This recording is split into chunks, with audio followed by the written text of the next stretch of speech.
So let's have a look at this. It's a Rad Power Bike battery, and we never had this model in before.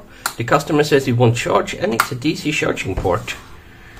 Interesting. Let's have a look. It has pretty unique discharging port. Is it 3-pin communication? Let's see, have we opened one of these up before? I think so. I remember these protectors for the screws.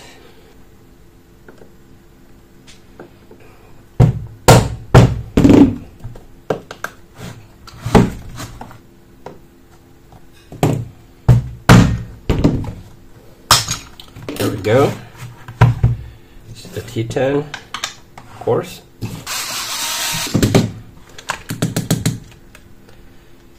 There's the indicator.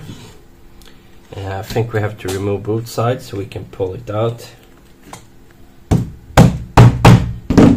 Open it up. Click.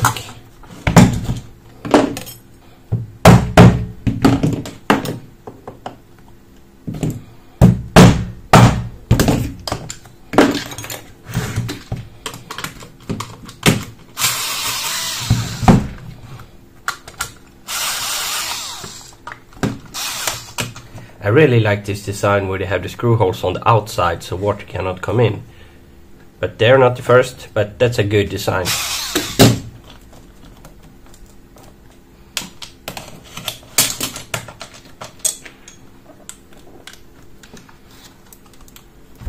Yeah, now it's loose.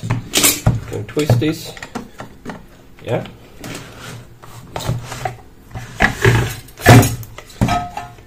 I'm guessing it's a flat BMS on the top. Yeah, all the way BMS.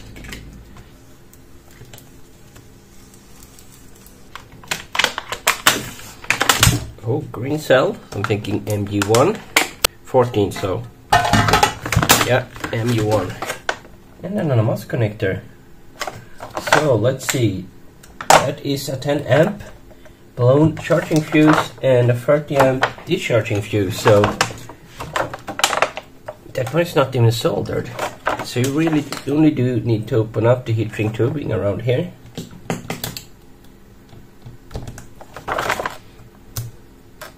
Yeah, I think we might do a 20, and that looks very worn.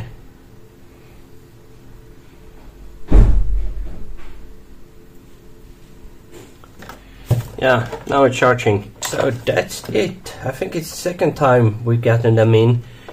Really bad placement for the fuse, but if they designed this case themselves, they really should have put the fuse on the outside. This is something you probably need to go to a repair shop to fix. You could do it yourself, but you might destroy something like that flux cable. So that's it.